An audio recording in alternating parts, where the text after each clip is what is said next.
प्रकार का जो प्रयास है वो प्रत्येक जनता तक सत्य बात को पहुंचाने का काम करती है।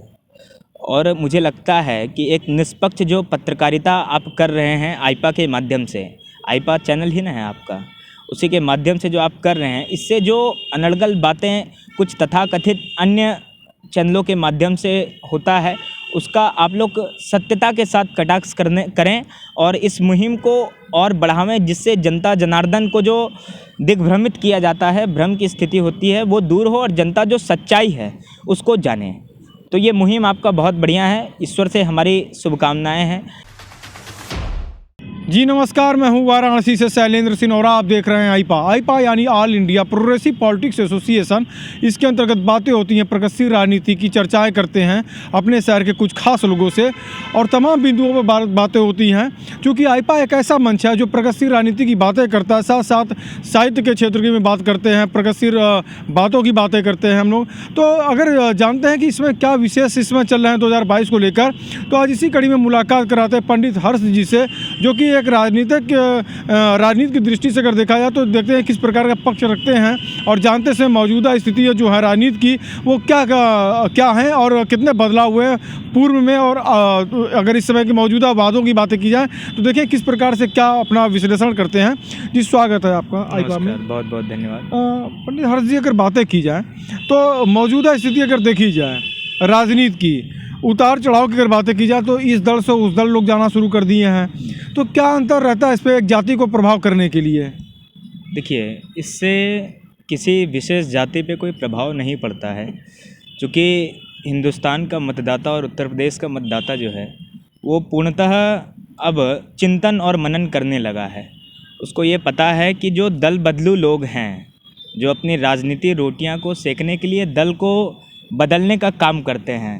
आपको मैं प्रत्यक्ष रूप से नहीं कहूँगा, लेकिन अप्रत्यक्ष रूप से ये ज़रूर कहूँगा कि जो विशेष लोग थे, जो परसों किसी और में थे, कल तक हमारे में थे और पुनः आज वो किसी अन्य में चले गए हैं, तो वो जाति की राजनीति करना तो चाहते ज़रूर हैं, लेकिन उन्हीं की जाति की जनता उन्हें नकार चुकी है और इस चालाकी को, इस एजेंडे को समझ चुकी है। तो जाति विशेष पे अब राजनीति होने वाला नहीं है, जाति विशेष पे राजनीति होने का कोई पक्ष ही नहीं है। दल बदलने से कुछ नहीं होना है।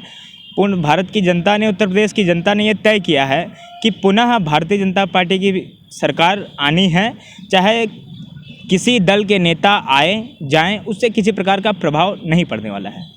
भारतीय जनता पार्टी की अगर बातें की जाए तो दावे बहुत हैं, दावे बहुत से हैं। तो यहाँ पे तमाम जैसे जो दल हैं, चूँकि वाराणसी की बात हम इसलिए करेंगे कि यहाँ 2022 का चुनाव जो है कहीं ना कहीं से पूर्वांचल को ये प्रभावित करेगा। यहाँ का विकास मॉडल, जिन मुद्दों के साथ यहाँ पे जो तैयारी जो लोग प्रत्याशी किए हुए हैं, तो कितनी सच्चाई देखते हैं यहाँ के विकास मॉडल की, क्योंकि आरोप है अन्य पार्टियों का कि ये आर्टिफिशियल विकास हुआ है केवल। देखिए, जो लोग कल तक स्वयं कुछ नहीं करते थे, जाति की राजनीति पे अपना दिन व्यतीत करते थे, समुदाय विशेष के लिए काम करते थे, वो लोग इसे आर्टिफिशियल राजनीति बताते हैं। सच्चाई तो यह है कि जिस काशी के सड़कों पे लाइटें नहीं थी, सरेआम हत्या, बलात्कार और लूट जैसी घटनाएं प्रतिदिन होती थी, वो लोग उन्हीं के संरक्षण में होती थी जिनकी सत्ता पूर्व में थी। वर्तमान में आर्टिकल राजनीति ऐसी कुछ नहीं है, जो है सत्यता के साथ है। पूरी दुनिया ने ये देखा है कि किस प्रकार से श्री काशी विश्वनाथ कॉरिडोर का जीर्णोद्धार किया गया है और पूरी दुनिया के लोग इसे देखने के लिए आ रहे हैं। सड़कों पे लाइटों की व्यवस्था हुई है, कानून राज चल रहा है। तो ये उनकी जो बातें हैं, वो बातें जनता को गुमराह करने का कार्य कर रहे हैं और जनता को गुमराह करके इसे आर्टिफिशियल राजनीति बता रहे हैं, जो जिसमें 1% की भी सच्चाई नहीं है। जनता स्वयं इस चीज़ को देख रही है। धर्म और संस्कृति की राजधानी बोला जाता है काशी को। गलियों का शहर है, मंदिरों का शहर है। तो क्या कहेंगे इसमें जो परिवर्तन किए गए हैं, इस पर मुख्य रूप से बातें करेंगे। काशी विश्वनाथ कॉरिडोर को लेकर कितना प्रभाव रहेगा हिंदू की अगर बातें की जाए, हिंदुत्व की जहाँ बातें बीजेपी करती है, क्या प्रभाव रहेगा? राम मंदिर है काशी विश्वनाथ। देखिए, जो लोग राम मंदिर के निर्माण में बाधक के रूप में काम करते थे, जिन लोगों ने सुप्रीम कोर्ट में इसको नकारने के लिए जो लोग पक्षधर थे, वो लोग अब इस राजनीति को गलत और सांप्रदायिक घोषित कर रहे हैं। उत्तर प्रदेश की जो हिंदू जाति वोट बैंक है वो पुनः भारतीय जनता पार्टी के साथ आएगी, क्योंकि राम मंदिर का निर्माण लगभग 400 से विघटन 500 वर्षों के करीब लंबित रहा है।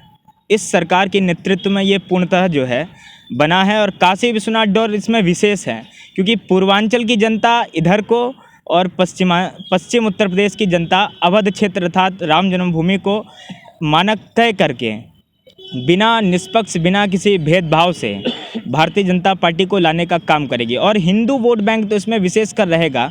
कल क्या था आप बताइए? कल जो लोग जगह जगह पे, गांव-गांव पे कब्रिस्तान के नाम पर भूमि आवंटित करके जगह जगह पर विवाद खड़ा करते, प्रत्येक गांव में ये विवाद खड़ा होता था। कब्रिस्तान के नाम पे धड़ल्ले से बाउंड्री वाल किया जाता था। वो लोग सांप्रदायिक थे, न कि ये सरकार सांप्रदायिक है। और ये सरकार के साथ हिंदू हैं। कुछ लोगों को जिनको राजनीति करनी है, उनकी जो ये राजनीतिक बातें हैं, इधर उधर जाने से कोई प्रभाव नहीं पड़ने वाला है। हिंदू भारतीय जनता पार्टी के साथ पूर्णतः है, और Bharatiya Janata party Hindu vote bank के माध्यम से, यहाँ पे जाति विशेष की मैं बात नहीं कर रहा हूँ, हिंदू वोट बैंक के माध्यम से पूर्णतः उत्तर प्रदेश में बहुमत से सरकार को बनाएगी। देखिए, अगर बातें की जाए तो यहाँ पे जाति विशेष की भी हम बातें फिर से उठाएंगे।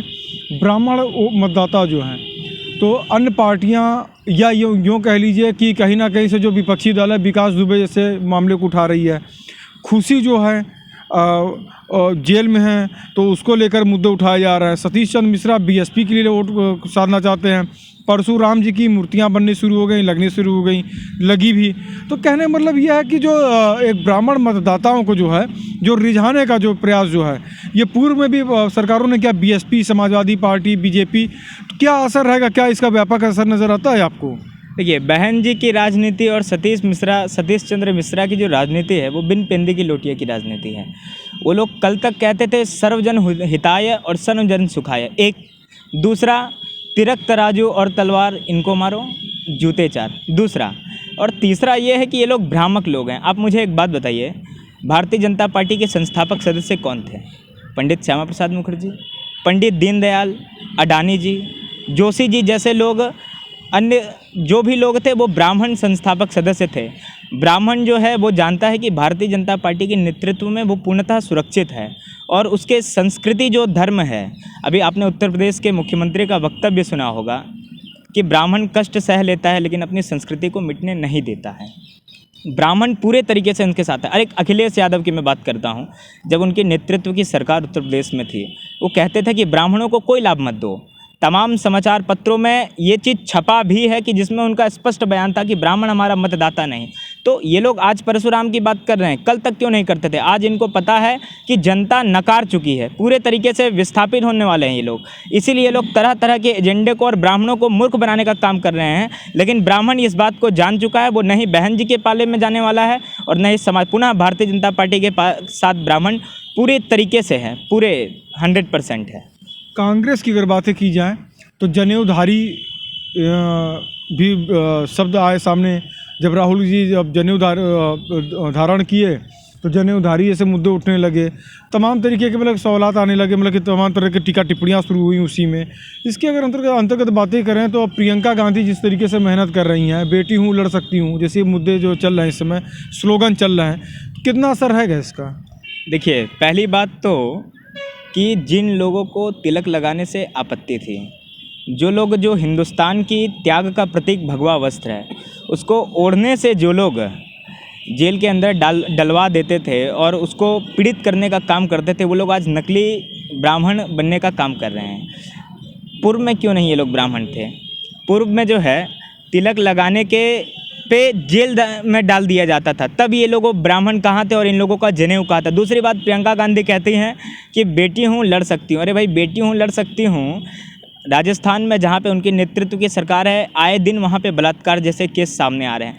वर्तमान में ही उन्हीं की पार्टी की एक, मैं नाम नहीं लेना चाहूँगा, उन्हीं की पार्टी के एक नेता ने कहा है कि मुझे नेतृत्व की तरफ से अभद्र अश्लील टिप्पणियाँ और टीका टिप्पणी की जाती है, तब प्रियंका गांधी क्यों नहीं बोलती? ये मैंने आपसे कहा ना कि ये लोग किसी भी तरह जनता को बेवकूफ़ बनाने में माहिर हैं और जनता को बेवकूफ़ बनाना चाहते हैं, और जनता इनको पूरी तरीके से नकार चुकी। तो तरह तरह के ये लोग एजेंडों को अपना रहे हैं, लेकिन इसका कोई प्रभाव नहीं पड़ने वाला। जनता जागरूक है, जनता पूर्णतः बीजेपी के साथ है।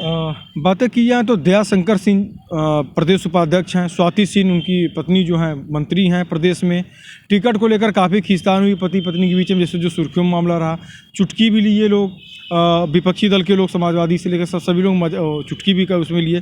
तो ये जो अगर सत्ता की जो लालच है, महत्वाकांक्षा जो होती है लोगों के अंदर, महत्वाकांक्षी योजनाएं जो होती हैं, वो किस कदर हावी है लोगों के अंदर? देखिए, भारतीय जनता पार्टी का शीर्ष नेतृत्व तो कभी भी वंशवाद को बढ़ावा नहीं देता, परिवारवाद को बढ़ावा नहीं देता। आदरणीय दया शंकर जी या माननीय मंत्री महोदया स्वाति सिंह हो, इनका जो वक्तव्य है उसका खंडन किया जा चुका है भारतीय जनता पार्टी के प्रवक्ता के द्वारा। चुटकी लेने वाले लोग, वो लोग अवसरवादी लोग हैं। चुटकी लेने वाले लोग तो अभी वर्तमान में देश में दंगे हो रहे हैं, देश में दंगा फसाद करने को लेके कांग्रेस उत्सुक है।